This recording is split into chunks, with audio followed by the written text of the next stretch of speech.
Dear students, welcome to EPG Pathshala. I am Dr. Y.S. Rajput, Emeritus Scientist, National Dairy Research Institute, Karnal.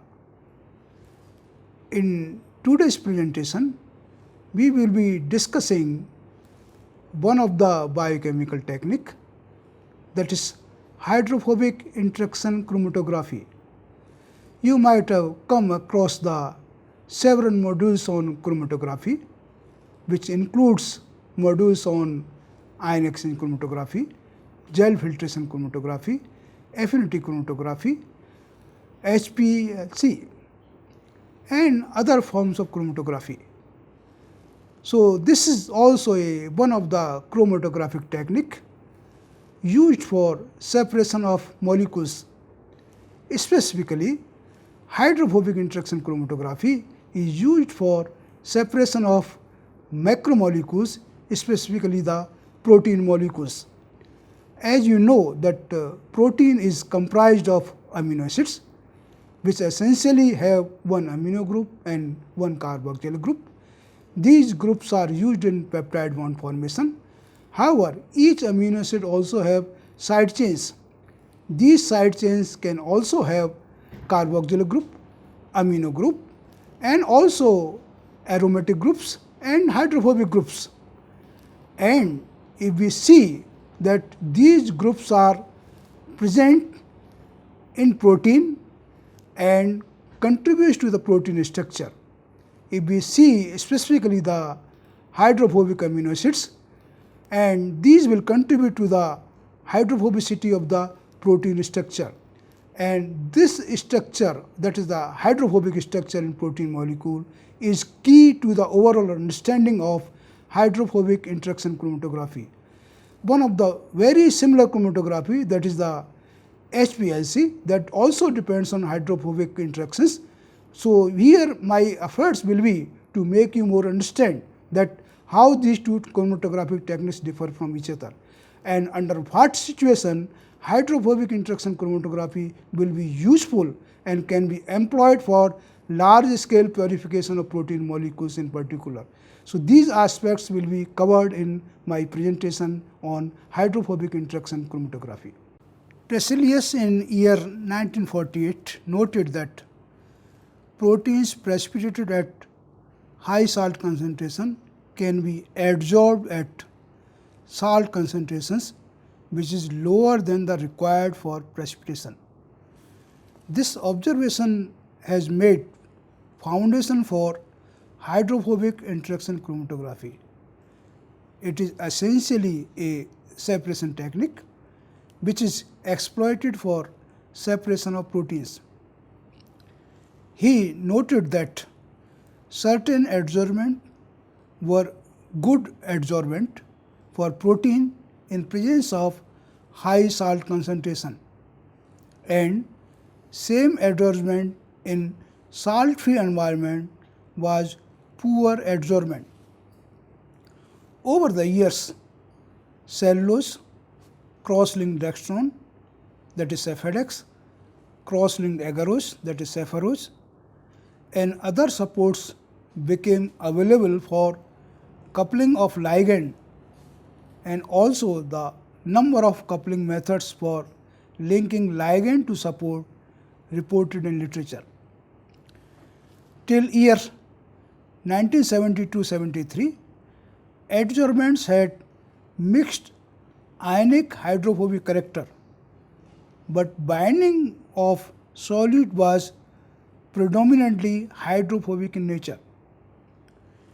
Charge-free adsorbents became available from the work of Porath and co-workers in year 1973 and Hazelton and co-workers 1974.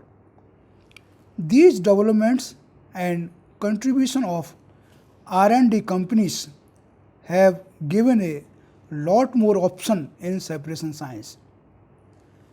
Emerson Pharmacia Biotech in year 1978 evaluated phenyl and octyl Cefarose for hydrophobic interaction chromatography.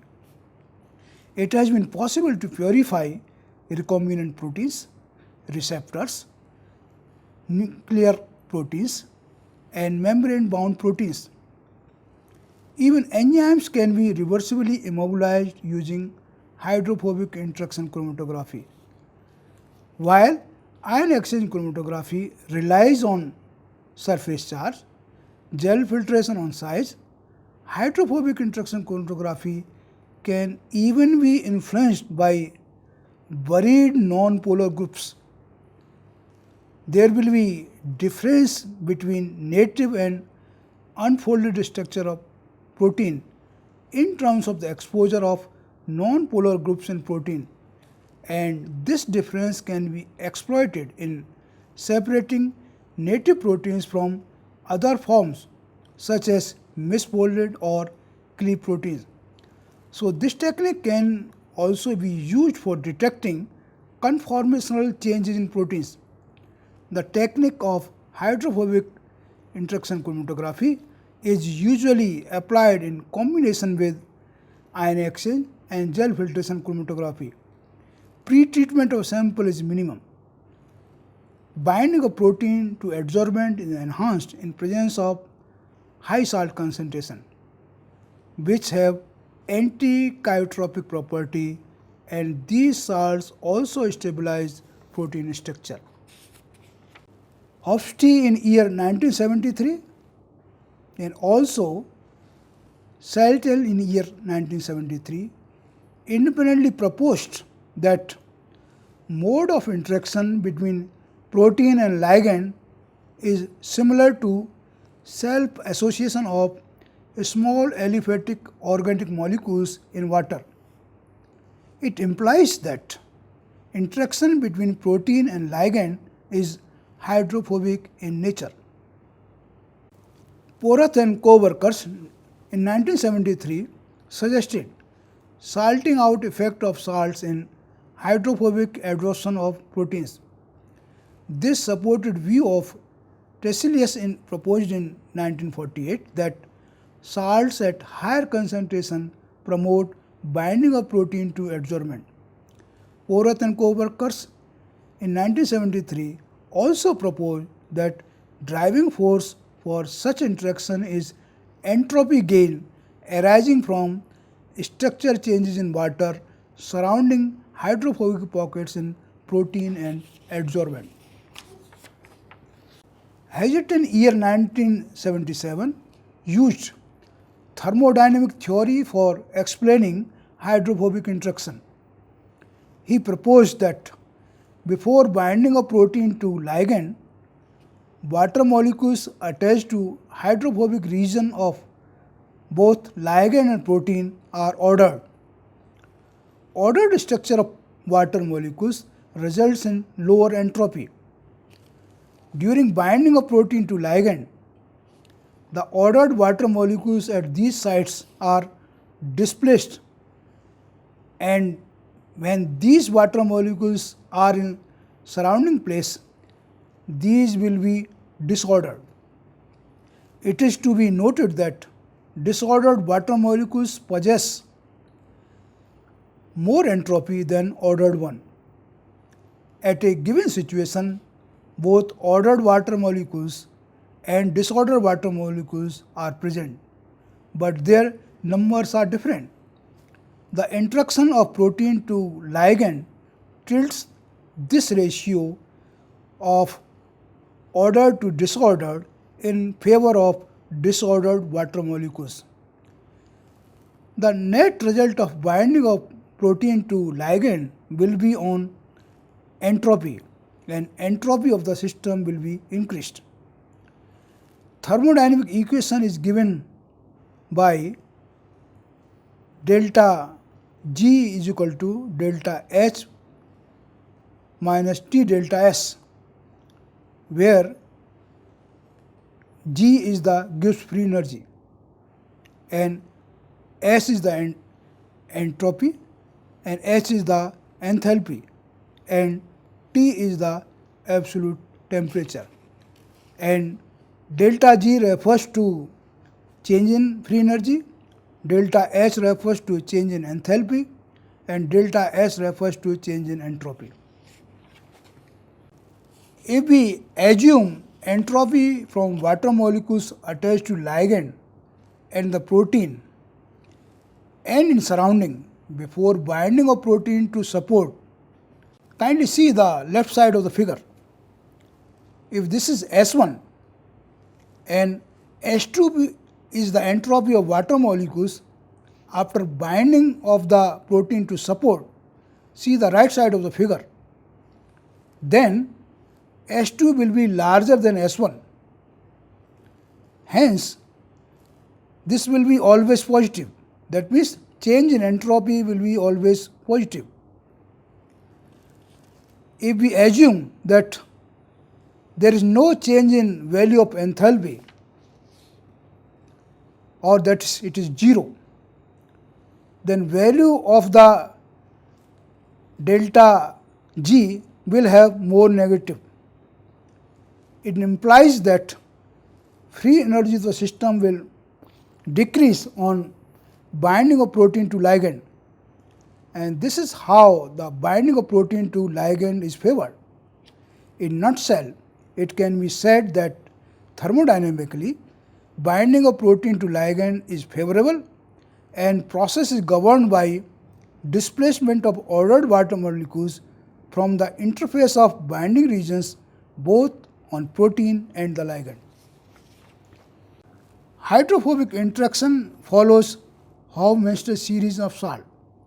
In this series, anions and cations are arranged in their precipitation potential of protein, which is popularly referred as salting out.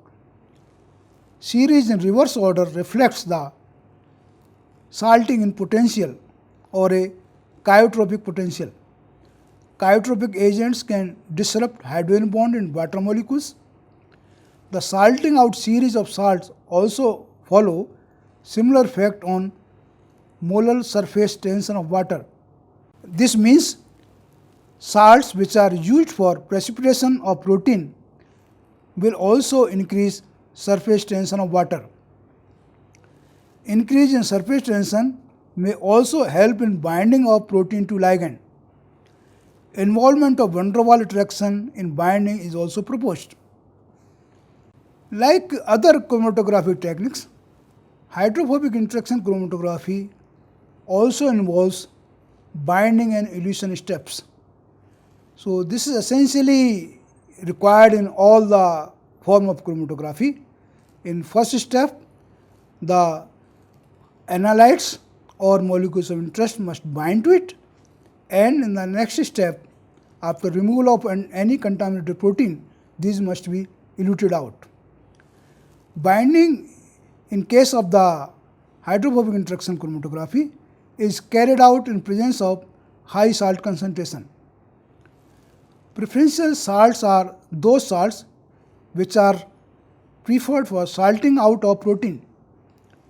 The concentration of salt is an issue which should be sorted out. Concentration of salt should be highest, which should not precipitate the protein of interest. Essentially, one should study precipitation pattern of protein in presence of different concentration of salt and then determine which concentration of salt can be used. This will be different for different protein. The binding capacity of adsorbent will be dependent on salt concentration. For binding of chymotrypsin, 1.3 molar ammonium sulfate in equilibration is used, while 2.3 molar ammonium sulfate is required for RNase.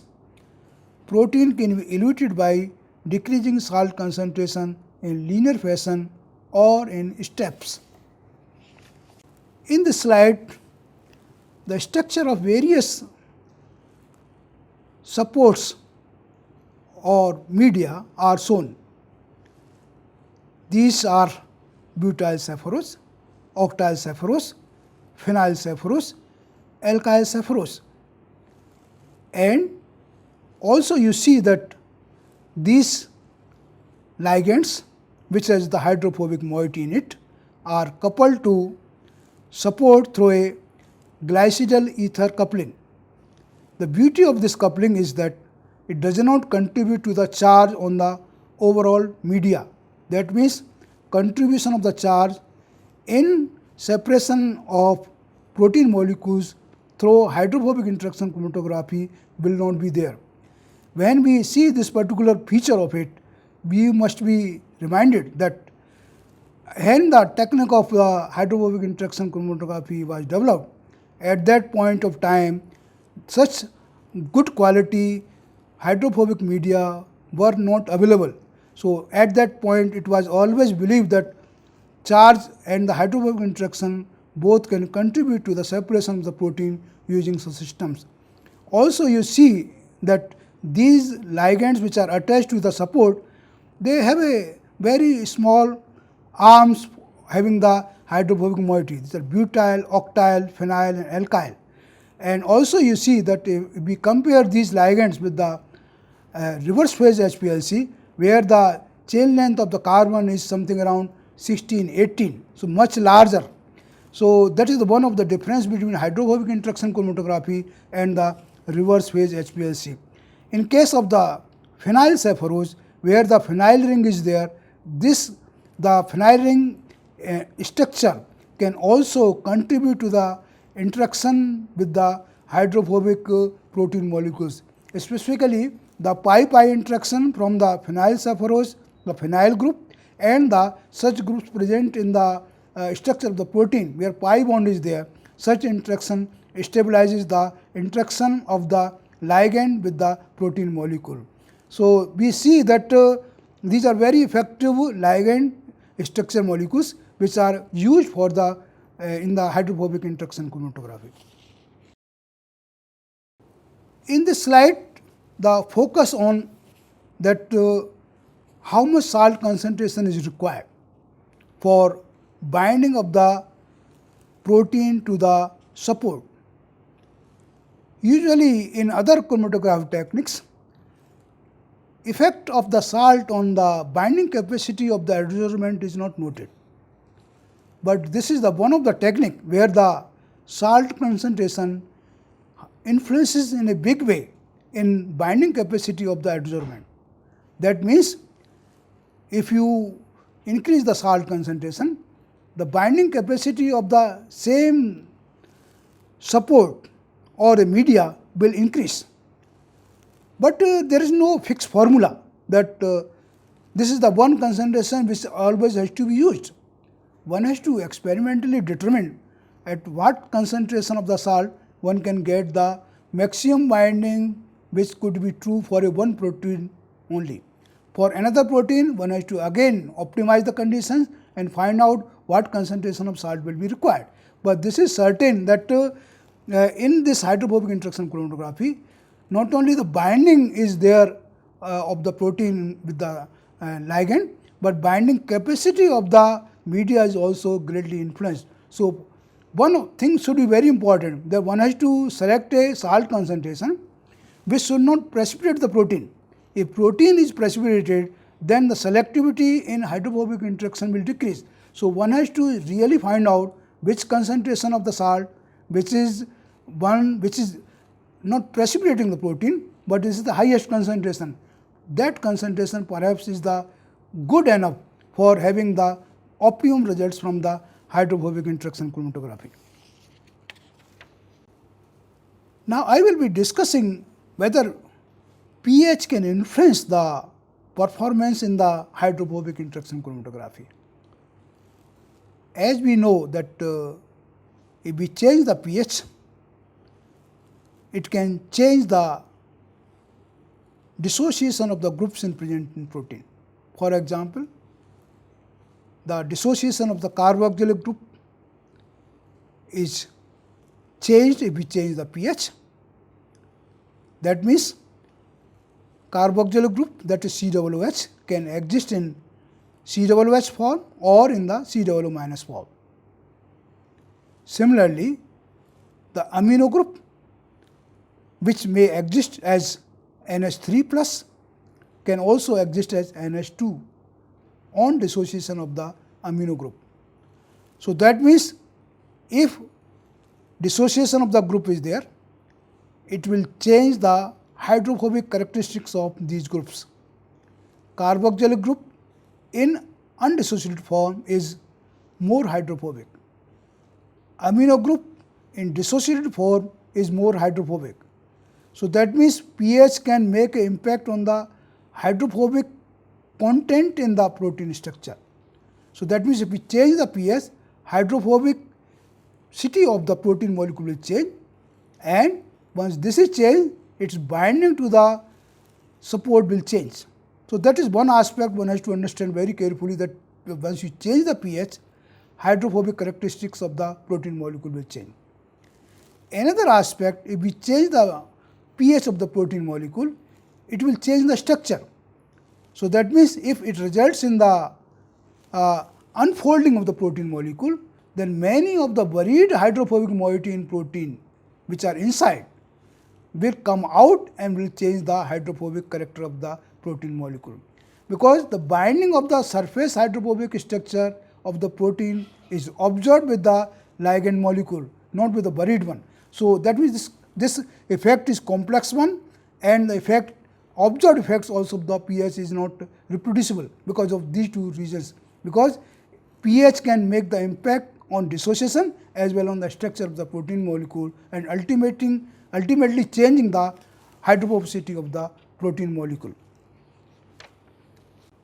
Similar to the pH effect, now I will be discussing that whether temperature can make a change in the performance of the hydrophobic interaction chromatography.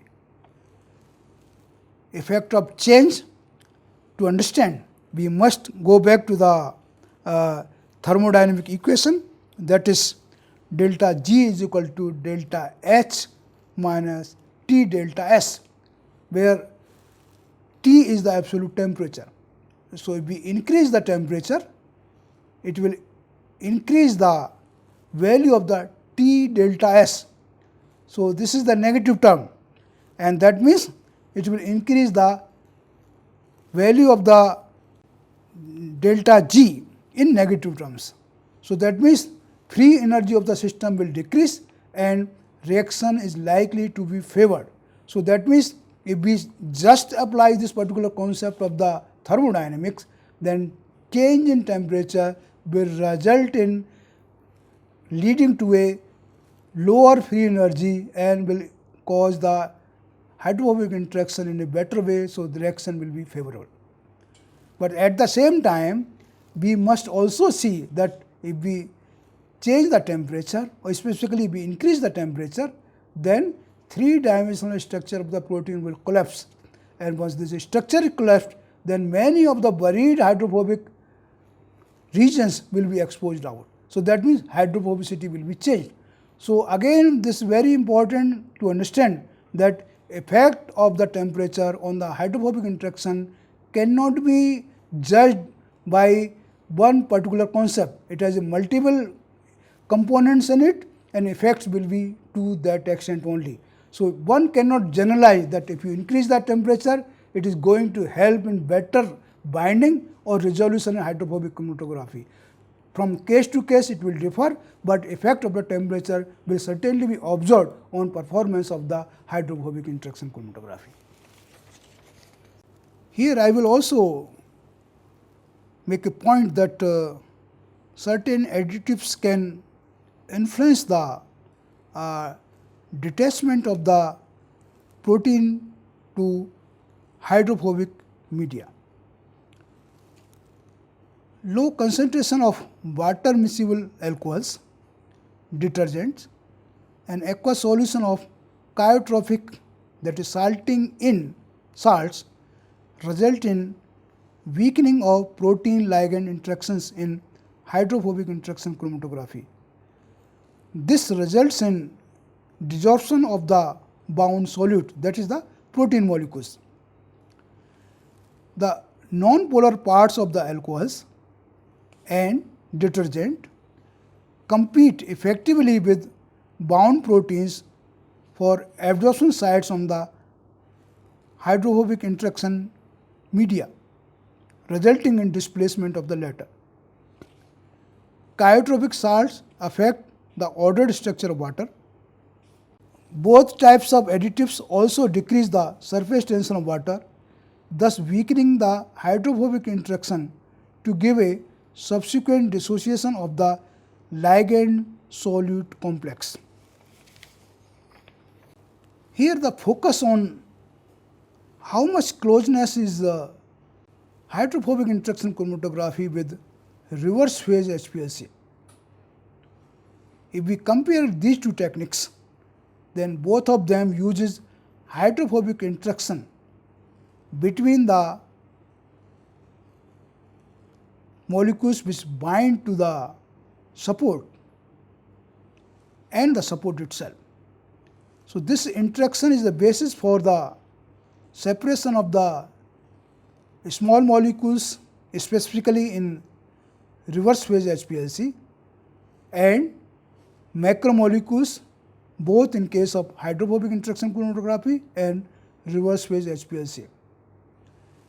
If we see the difference at a much resolution level, the difference is at the extent of interaction or quantification interaction.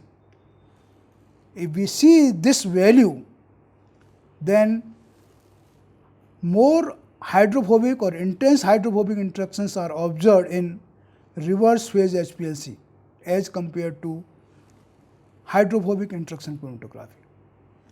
In hydrophobic interaction chromatography, the mild nature of the hydrophobic interaction utilized for separation of the protein molecules, whereas in case of the reverse phase HPLC, the interaction that is hydrophobic and the interaction is also of higher value.